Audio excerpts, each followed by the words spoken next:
నగరవాసులందరికీ మరి పాత్రికేయ మిత్రులందరికీ హృదయపూర్వకంగా నమస్కారాలు। ఈరోజు మన రాష్ట్రం తెలంగాణ రాష్ట్రానికి సంబంధించిన మన సంస్కృతి, మన ఆలోచన, మన నడకడ వీటన్నిటిని కూడా మనం ప్రత్యేకంగా చూడాలి,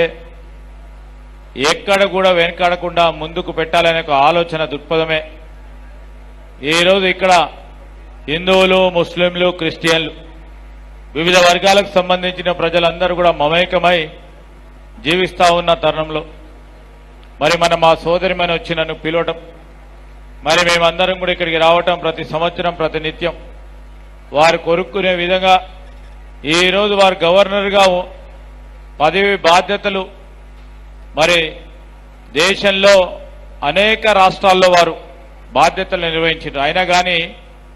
ఇక్కడ ఉన్న వారి మూలం, ఆ మూలాన్ని మర్చిపోకుండా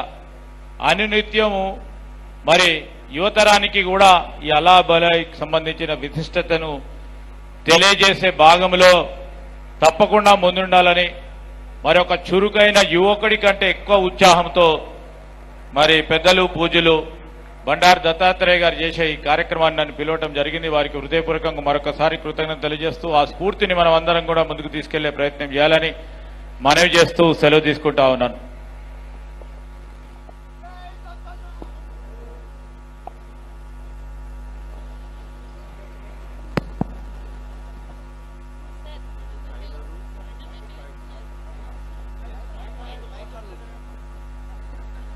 ఇప్పుడు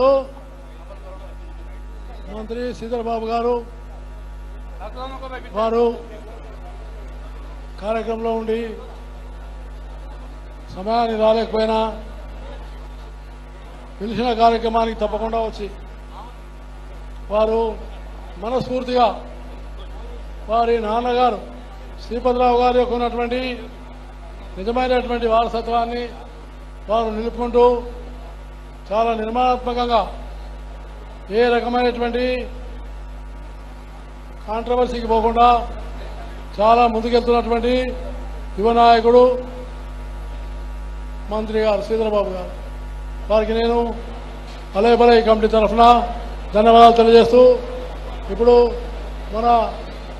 శశిధర్ రెడ్డి గారు మాజీ ముఖ్యమంత్రి చెన్నారెడ్డి గారి కుమారుడు, వారు కూడా ఈ యొక్క కార్యక్రమంలో పాల్గొని వారు మనందరినీ ఆశీర్వదించి వచ్చినందుకు వారికి కూడా ధన్యవాదాలు తెలియజేస్తూ ఇప్పుడు కళాకారుల యొక్క ప్రదర్శన ఉంటుంది। కళాకారులు చాలా కష్టపడి గ్రామీణ ప్రాంతం నుంచి కళాకారులు వచ్చినారు। దయచేసి